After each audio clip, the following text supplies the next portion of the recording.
अस्सलाम वालेकुम नाजरीन, मैं हूं नैन भट्टी और आप देख रहे हैं प्रोग्राम सच्ची बात नैन के साथ। नाजरीन, बच्चे बच्चे नाम सुन के ही सब लोग खामोश हो जाते हैं और उनके एक जज्बात उभर आते हैं। बच्चे सबको प्यारे होते हैं और सबके बच्चे बहुत ही क्यूट और शरारती होते हैं। लेकिन हम बात करेंगे इन बच्चों की आज नशो नुमा पे कि ये जब बच्चे पैदा होते हैं फिर किस तरह से ये बढ़ते हैं और किस तरह इनकी ग्रोथ होती है, उनके लिए क्या क्या ऐसी खुराक है जो उनकी नशोनुमा के लिए बहुत फ़ायदेमंद है। तो इसके लिए हमने आज अपने स्टूडियो में मधु किया है जैकबाबाद के एक मायनाज डॉक्टर, जैकबाबाद के जिम्स हॉस्पिटल के एचओडी। और ये जैकबाबाद वासियों के लिए खुशखबरी है कि ये जैकबाबाद के वाहिद एफसीपीएस डॉक्टर हैं जो पीड्स डिपार्टमेंट के एचओडी भी हैं जिम्स में। आज उनसे हम बात करते हैं, उनसे मालूम करते हैं कि बच्चों की नशोनुमा के लिए कौन सी खुराक है, वालिदैन को ऐसी कौन सी खुराक देनी चाहिए जिससे बच्चों की बेहतर नशोनुमा हो सके। अस्सलाम वालेकुम डॉक्टर साहब। वालेकुम अस्सलाम सर, खुश आमदीद कहते हैं आपको अपने स्टूडियो में। बड़ी मेहरबानी नैन साहब, आप लोगों की मेहरबानी कि आपने इनवाइट किया हमें अपने स्टूडियो में। Thank you.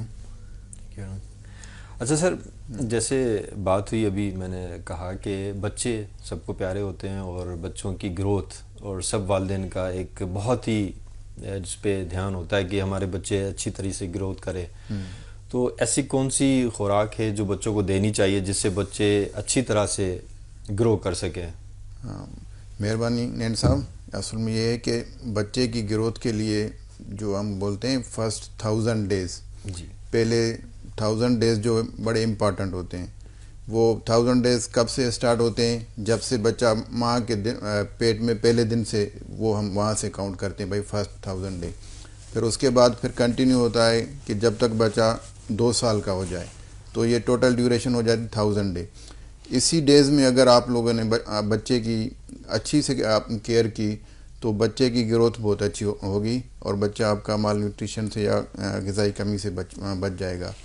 मतलब कहने का बच्चे की जो नशोनुमा है वो माँ के पेट से ही शुरू हो जाती बिल्कुल है। पेट से ही शुरू, जब से स्टार्ट कंसेप्शन स्टार्ट हो जाती है तो फिर आपने डे फर्स्ट से तो वहाँ से आपने माँ की न्यूट्रिशन अच्छी करनी है। अच्छा। तो माँ को आपने कहना है कि भाई एक तो बैलेंस डाइट हो या जो लोकल मदर खाती हैं डाइट्स, आप उसी अपनी लोकेलिटी के हिसाब से उसको बताएं कि अगर 2 रोटी खाती है तो फिर 2.5 करके खाए, उसके साथ कोई दूध या मिल्क वो पी ले, साथ में सब्ज़ियाँ जो है सीज़न के हिसाब से वो सब्ज़ियाँ ले, पानी ज़्यादा पिए तो वो अपनी ग़िज़ा स्टार्ट करेगी पहले दिनों से। तो जब जैसे ही बच्चा उसके पेट में होगा तो उसकी ग्रोथ अच्छी होगी। मतलब माँ जो हमल से है औरत, तो उसको अपनी खुराक का ख्याल रखना चाहिए, अच्छी बिल्कुल नशोनुमा अपनी बिल्कुल, अच्छी खुराक हाँ करनी वो चाहिए। अच्छी ख्याल रखेगी तो फिर क्या होगा, तो बच्चा भी जो है वो सेहतमंद पैदा होगा। अगर वो ख्याल नहीं रखेगी तो फिर क्या होगा, तो बच्चा भी कमज़ोर होगा, तो फिर वो जो बड़ा होके फिर उसकी जो ज़्यादा कॉन्सिक्वेंसेस होती हैं, फिर वो प्रीटर्म जो बच्चे पैदा होते हैं कमज़ोर वाले, तो उसकी ग्रोथ भी सही नहीं होती। सही नहीं होता। हाँ, तो ये है कि जब बच्चा पैदा हुआ पहले आपने मदर की अच्छी केयर कर ली, ठीक है। उसके बाद जैसे ही बच्चा पैदा हो तो आपने किसी ट्रेंड दाई से या कहीं पे किसी हॉस्पिटल में जाके डिलीवरी करवाएं कि कॉम्प्लिकेशन से बच्चा बच जाए। फिर जब बच्चा डिलीवर हो तो फिर आप कोशिश करेंगे जल्दी जल्दी उसको माँ का दूध पिलाएं। हमारे पास ऐसी अक्सर प्रैक्टिस होती है कि भाई बच्चा पैदा हो गया तो फिर वो 2 दिन सारी रात गुजर जाती है या 2-3 घंटे गुजर जाते हैं, उसके बाद फिर वो मिल्क देना स्टार्ट करते हैं। उसके बाद भी फिर कोशिश करते हैं कि भाई वो बॉटल का फीड आके उसको देते हैं। अच्छा, सबसे पहली बात ये कि बच्चा पैदा होने के बाद उसको फ़ौरन ही माँ का दूध फ़ौरन ही दिया जाए। देना होता है, क्योंकि ज़्यादा से ज़्यादा आधे घंटे के अंदर अंदर आपने देनी होती है। आजकल जो बाहर की कंट्रीज़ में ऐसे हो रहा है कि डिलीवरी भी उधर ही माँ के पेट में, जैसे ही बच्चे को निकाल के वो उसका उधर ही रख देते हैं माँ के पेट पे। अच्छा, उधर ही वहाँ पे उधर ही, फीडिंग हाँ स्टार्ट माँ कर के देते पेट पे रख देते हैं। उसके बाद फिर वो जो अम्बलाइकस उसका होता है, फिर बाद में जाके कट करते हैं। कि कट करने से पहले ही वो कोशिश करते हैं कि जैसे माँ का बच्चा दूध ले ले। जैसे पहले अगर उसने ले लिया तो फिर वो क्या है कि उसमें जो बॉन्डिंग होती है वो भी अच्छी हो जाती है, बच्चा अच्छी तरह से सीख जाता है, फिर वो उसमें कोई कॉम्प्लिकेशन नहीं होती। अच्छा, अक्सर देखा जाता है कि औरतों का ये कहना होता है कि हमें दूध नहीं आ रहा। हाँ, तो इस कंडीशन में क्या किया जाए? तो बच्चा तो फिर असल में ये ज़्यादा हमारा एक हम कहेंगे मिथ है कि ये वो हकीकत नहीं है। जब अच्छा। अल्लाह पाक बच्चा पैदा करता है तो उसकी खुराक भी पहले से ही पैदा कर देता है। ये तो बिल्कुल ठीक है। तो ये जो अक्सर हमारा मिथ है कि भाई दूध नहीं है, दूध का ताल्लुक ये है कि जैसे ही बच्चे को आप जितनी देर तक माँ के छाती से लगाएंगे तो लगा रहेगा, जैसे वो सकलिंग करेगा मदर को तो फिर वो दूध ऑटोमेटिक वो उसका बनना स्टार्ट हो जाता है। मदर का अगर उसकी, लेकिन ये है कि पोजीशन सही होनी चाहिए, उसकी अटैचमेंट कैसे बच्चे को पकड़ें, कैसे सीने से लगाएं, ये आप उसको अच्छी तरीके से किसी जो घर में होती हैं सीनियर मदर, उससे आप पूछ ले कि भाई इसका तरीका क्या है। अगर वो सही सीख ली, मदर ने सीख लिया, बच्चे को अगर सही उसने सीने पे लगाया तो उसका दूध का इशू किसी में भी नहीं। मतलब घर में मौजूद बड़ी बूढ़ियां अक्सर कहा जाता है कि उनसे ही मशवरा किया जाए और उनसे ये तरबियत ली जाएगी बच्चे को किस तरह दूध पिलाया जाए। बिल्कुल, क्योंकि वो दूध अगर वो सही पिलाएगी, सही तरीके से लगाएगी, दूध सही आएगा। फिर ये है कि पहले 6 महीने तक वो माँ सिर्फ और सिर्फ बच्चे को अपना दूध पिलाए। 6 माह तक सिर्फ माँ का दूध हो, उसके साथ कोई भी चीज़ नहीं दो, इवन पानी भी नहीं दें। अच्छा। हाँ, अगर कोई मल्टीविटामिन या कोई डॉक्टर कोई ड्रग एडवाइस करता है तो फिर वो दे सकते हैं, लेकिन पानी तक नहीं दें। 6 महीने के बाद फिर आपने इसको नरम ग़िज़ा से फिर आहिस्ता आहिस्ता वो स्टार्ट करनी है। हमारे पास ये होता है कि अगर दूध पिलाती हैं तो फिर वो 8-8, 10-10 महीने सिर्फ दूध पे बच्चा चल रहा होता है, उसको कोई नरम ग़िज़ा या 6 माह के बाद उसको नरम ग़िज़ा स्टार्ट कर देनी चाहिए। 6 महीने तो सिर्फ माँ का दूध, फिर 6 महीने के बाद जो माँ का दूध है वो काफ़ी नहीं होता बच्चे के लिए। फिर उसको लाजमी होता है कि भाई आपने उसको बाहर की ग़िज़ा या कोई दें कि बच्चे का वो जो न्यूट्रिशन की जो उसकी ग़िज़ाई की डेवलपमेंट होने के लिए जो बच्चे की नीड होती है तो वो पूरी तब होगी। अच्छा डॉक्टर साहब, एक बात कि अक्सर माएँ कहती है कि हमें दूध नहीं है, हम और डॉक्टर्स रिकमेंड भी करते हैं उनको, लेकिन वो तो हम जानते हैं कि वो एक सब्स्टिट्यूट होता है, एक बाहर के मिल्क लिख के देते हैं, सॉफ्ट पैक में भी होते हैं, टिन पैक में भी होते हैं, मुख्तलिफ नामों के साथ मार्केट के अंदर अवेलेबल है। क्या ये माँ की दूध की जो ग़िज़ाइयत है वो प्रोवाइड करता है बच्चे को? ये है कि मार्केट में आज तक जो भी जितने भी दबे हैं, जितने भी महंगे हैं, वो ज़्यादा से ज़्यादा कोई 4, 5, 8 जो हैं मिनरल विटामिन वो इकट्ठे कर सके ना उसमें जी। लेकिन जो माँ के दूध में 200 से ज़्यादा उसमें मिनरल्स विटामिन हैं। अच्छा, 200 से ज़्यादा। 200 से ज़्यादा। तो अगर आप बच्चे को दूसरा वाला दूध पिलाएंगे, आपका बच्चा वैसे तो सेहतमंद लगेगा, लेकिन वो उसका मेंटली बच्चा डेवलपमेंट उसकी मेंटल नहीं होगी, बच्चा इंटेलिजेंट नहीं होगा। अच्छा, उसके ये नुकसानात भी हैं। बिल्कुल, उसके ब्रेन की डेवलपमेंट के लिए सबसे ज़्यादा अच्छा ये है कि आप उसको माँ का दूध पिलाएं। जो उसकी ब्रेन की डेवलपमेंट करती है सारी मिनरल्स विटामिन्स वो माँ के दूध में होती है, दबे के दूध में नहीं होती। इसीलिए हम कोशिश करते हैं कि मदर उसको कहीं भाई अपना दूध पिलाए, क्योंकि वो दूसरा आप पिलाएंगी, आपका बच्चा वैसे आपको सेहतमंद लगेगा लेकिन आपका बच्चा इंटेलिजेंट नहीं होगा। अगर आपको बच्चे को इंटेलिजेंट बनाना है तो कोशिश करें सिर्फ और सिर्फ माँ का दूध चाहिए उनको। अच्छा डॉक्टर साहब, बच्चों में आमतौर पे फैलने वाली बीमारियां कौन सी होती हैं? आजकल जो कॉमन डिजीज़ हैं, अभी तो एक खुनाक की बीमारी चल रही है। जी जी बिल्कुल, ये खुनाक आजकल बहुत ख़तरनाक बीमारी है, ज़ाहिर हो रही है हमारे जेकाबाद में भी और हमारे जो भी बलूचिस्तान वाले पसगिरदाई वाले इलाके हैं वहाँ पे भी अभी तक जो मेरे ख्याल में 40 से ज़्यादा जो केसेस हैं वो ज़ाहिर हो चुके हैं और 7 से ज़्यादा उसमें से अमवात हो चुकी हैं। अच्छा, 40 से ज़्यादा केस खुनाक के जो है वो रिपोर्ट हो चुके हैं। जी, वो हमारे सारे रीजन में और हमारे जेकाबाद में भी वो 15 से ज़्यादा हमारे केसेस रिपोर्ट हो चुके हैं। अच्छा, और इसमें अमवात की तादाद 7 है। 7 से ज़्यादा बच्चे वो 7 से ज़्यादा जी जी वो पेशेंट एक्सपायर हो चुके हैं। वो तो जो रिपोर्टेड हैं, अनरिपोर्टेड तो बहुत एक्सपायर हो गए। इसकी निशानियाँ क्या हैं सर? निशानियाँ ये कि बच्चे को खांसी होती है, उसके साथ साथ बुखार होता है और उसके गला उसका सूज जाता है, गर्दन सूज जाती है, तो बच्चा खाना पीना छोड़ देता है। उसके बाद फिर उसके ज़हरात कभी कभी दिल पे अटैक करते हैं, उस बच्चा दिल की उसकी वजह से एक्सपायर हो जाता है, या उसको कोई चीज़ निगलने में मुश्किल हो जाती है बच्चे को, या बच्चे को जिस्म के किसी ऐसे की कमज़ोरी हो जाती है। ये मुख्तलिफ उसकी जो है निशानियाँ हैं उसमें। क्योंकि खांसी तो हमारे पास बच्चों में आमतौर पे खांसी होती रहती है, तो वालिदैन को इस बात का ज़रूर ख्याल रखना चाहिए कि अगर ये खांसी है और उसके बाद बच्चे का गला सूज रहा है तो ये खुनाक की निशानी है। ये खुनाक की निशानी, उसमें सूज जाता है, लेकिन डॉक्टर हम चेक करते हैं तो फिर वो सारी सफ़ेद सी एक मेम्ब्रेन बन जाती है इसकी उसके गले फौरी में। तौर पे एहतियात क्या है? एहतियात ये है वालिदैन को कि क्या बच्चे एहतियात? को आप वैक्सीन लगवाएं। सबसे जो शुरू में बच्चे को वैक्सीन लगी होती है ना, वो इन बीमारियों से बच जाते हैं। अक्सर हमारे पास रिपोर्ट वो हो रहे हैं जिनको वैक्सीन नहीं लगी हुई। ठीक है, अगर वैक्सीन लगाएंगे तो फिर इन बीमारी से बचा जा सकता है। मतलब बच्चे को अगर खुरनाक या इस तरह के मूजी अमराज से बचाना है तो वैक्सीन ज़रूरी है। हाँ बिल्कुल। और इसके साथ ये पोलियो के ड्रॉप्स भी हैं। बहुत सारे इलाकों में तो ऐसा है कि वो पोलियो के ड्रॉप्स भी बच्चों को नहीं पिलाते हैं। बिल्कुल, पोलियो के ड्रॉप्स भी लाजमी पिलाने चाहिए, क्योंकि आजकल बहुत हमारे पास पोलियो के 60 से ज़्यादा केसेस ज़ाहिर हो चुके हैं। हमारे जैकाबाद में भी अभी 2 ठुल में केसेस रिपोर्ट हो चुके हैं। वो अक्सर यही उसका रीज़न है कि वो वैक्सीन नहीं पिलाते बच्चे को। अगर आप वैक्सीन पिलाएंगे बच्चे को, ये एक मूजी मर्ज से बच जाएगा बच्चा आपका, क्योंकि सारी उम्र अगर बच्चा माजूर बन जाएगा अगर किसी को पोलियो हो गया तो उसकी तो फिर पूरी उम्र ही इस बिल्कुल, उसका बीमारी फिर से। बाद में कोई इसका इलाज नहीं है।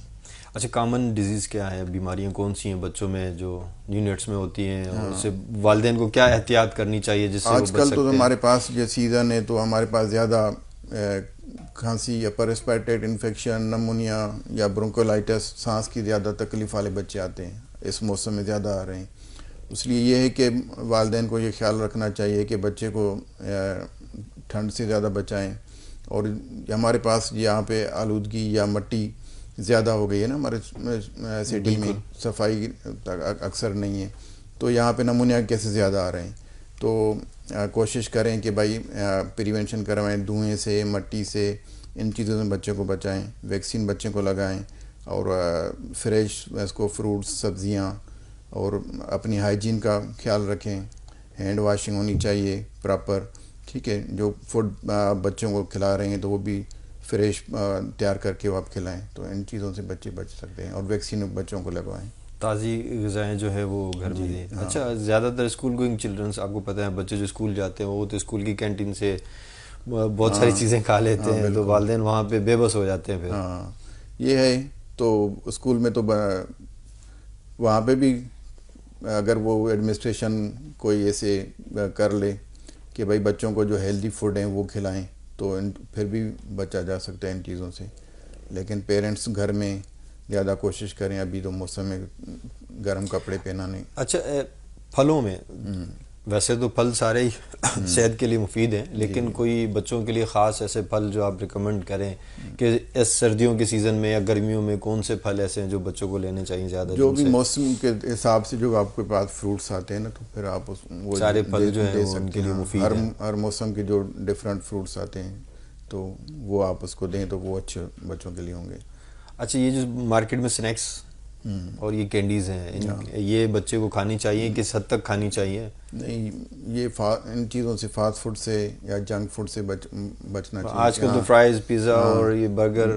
बिल्कुल, क्योंकि ये एक बैलेंस डाइट नहीं है, तो इनसे बच्चा अनहेल्दी फूड है, ये बच्चा बीमार हो सकता है। एक बैलेंस डाइट होनी चाहिए जिसमें आपकी ये सारे कंपोनेंट होनी चाहिए, जिसमें कार्बोहाइड्रेट होना चाहिए, जिसमें प्रोटीन्स होनी चाहिए, और मिनरल्स, वाइटामिन्स के लिए आपकी ये फ्रूट्स जो आप देते हैं, फ्रूट्स होने चाहिए। तो एक बैलेंस डाइट होगी तो बच्चे की ग्रोथ सही होगी। ग्रोथ सही होगी। अगर आप बैलेंस डाइट नहीं देंगे, जस्ट ऐसे आप जैसे बोल रहे हैं कि भाई ये जंक फूड दे रहे हैं, उसको प्रोटीन मिलेगी, लेकिन उसमें जो आपका कार्बोहाइड्रेट का कंपोनेंट है या जो आपको फ्रूट्स में मिनरल्स, वाइटामिन्स मिलती हैं, तो वो बच्चे को नहीं मिलेंगी, तो बच्चा आपका कमज़ोर, वैसे तो हेल्दी लगेगा लेकिन एनीमिक होगा या किसी और विटामिन की डेफिशिएंसी की उसमें साइंस होंगे, तो उसकी प्रॉपर ग्रोथ नहीं होगी बच्चे की। प्रॉपर ग्रोथ के लिए आपने बैलेंस डाइट देनी है जिसमें सारे कंपोनेंट आपके होने चाहिए, कोई एक नहीं होना चाहिए। अच्छा डॉक्टर साहब, अभी बात हुई खुनाक की, तो खुनाक के अगर कोई बच्चा इस मर्ज में मुब्तला हो जाता है तो उसकी कोई वैक्सीन या कोई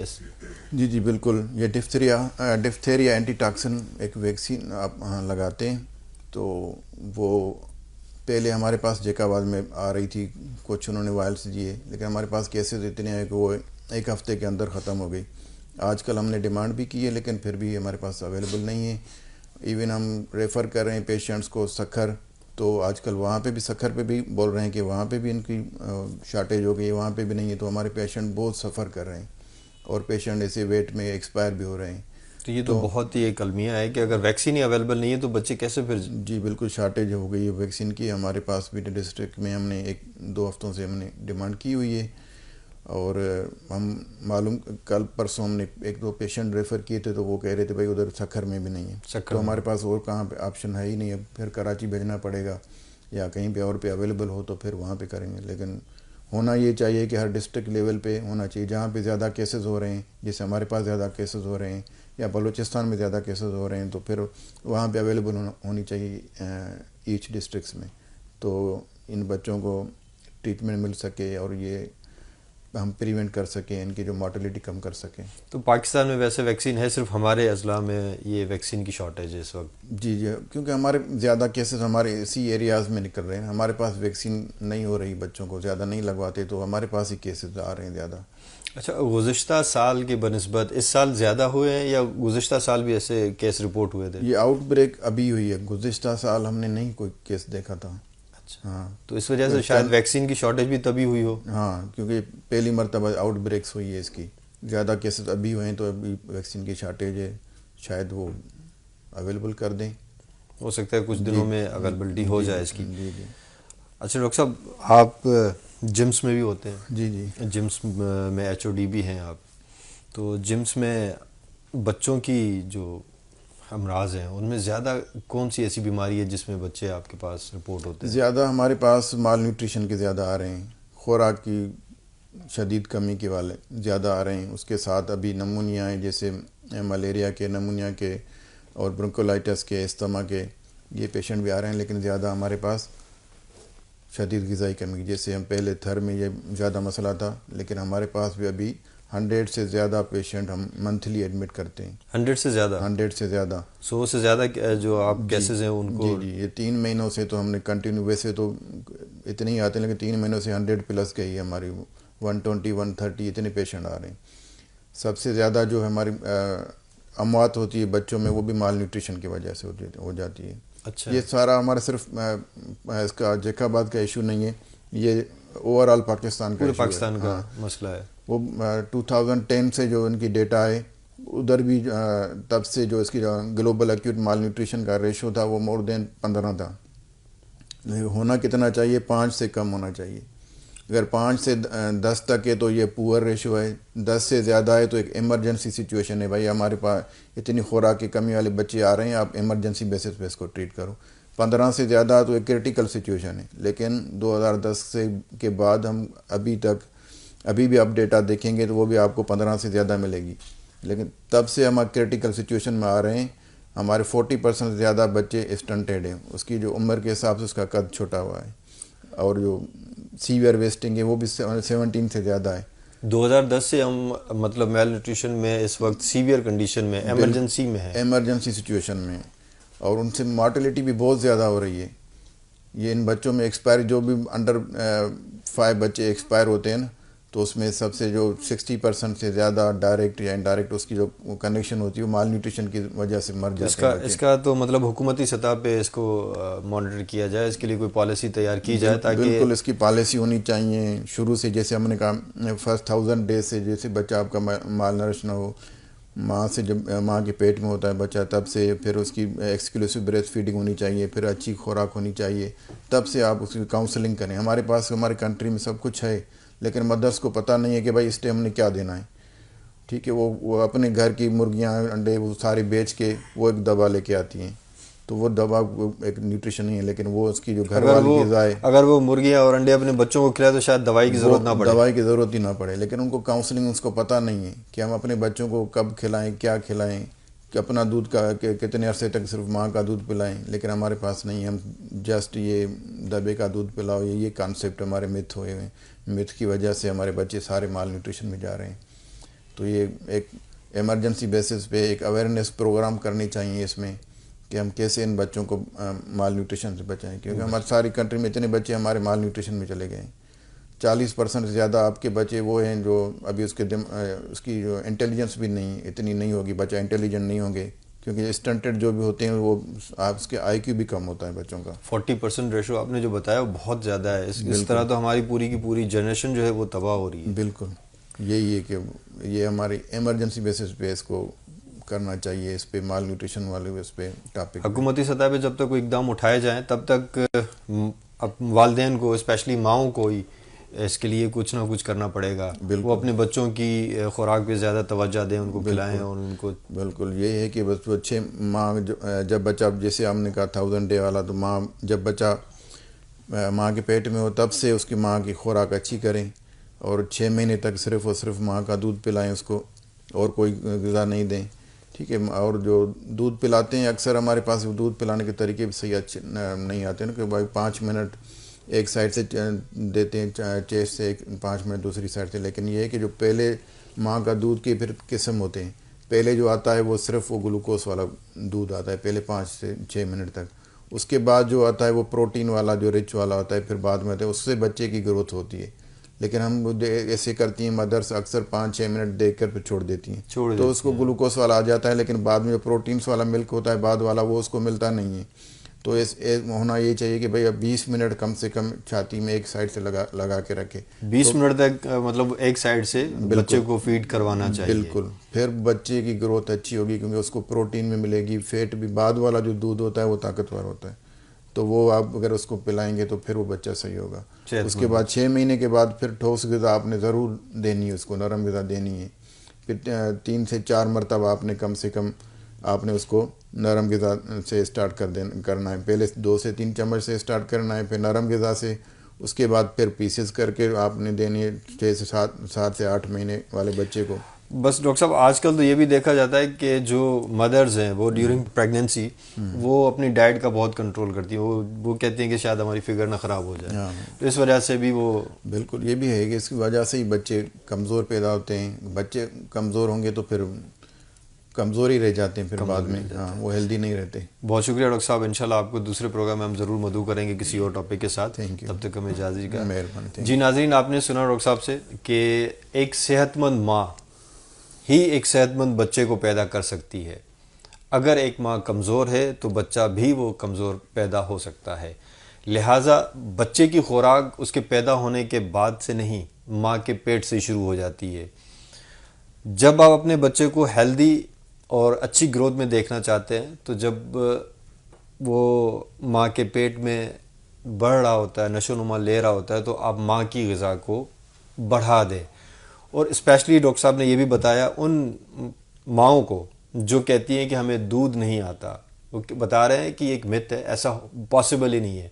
ये तो हकीकत बात है बीइंग अ मुस्लिम कि अल्लाह ताला जिस बच्चे को दुनिया में भेज रहा है तो उसकी खुराक भी भेजेगा। ये वादा उसका है, ये वही पूरा करता है। और जो डब्बों के जो दूध मिलते हैं मार्केट में, वो कभी भी माँ की दूध का नेमल बदल नहीं हो सकता। वो जस्ट एक खुराक है, लेकिन उसमें ग़िज़ाइयत नहीं है। ग़िज़ा तो है, ग़िज़ाइयत के बिना। लिहाजा अपने बच्चों को 6 माह तक माँ का दूध पिलाएं, उसके बाद हल्की फुल्की ग़िज़ाओं का स्टार्ट कीजिए। और बाकी जो अभी बात हुई पोलियो और खुराक की, उसके लिए अपने बच्चों को वैक्सीन ज़रूर करवाएं, पोलियो के ड्रॉप्स ज़रूर पिलाएं। इंशाल्लाह आपका बच्चा अच्छी ग्रोथ करेगा। तब तक इजाज़त दीजिए हमें, फिर इंशाल्लाह अगले प्रोग्राम में मौजूद होंगे किसी और टॉपिक के साथ। अल्लाह हाफ़िज़।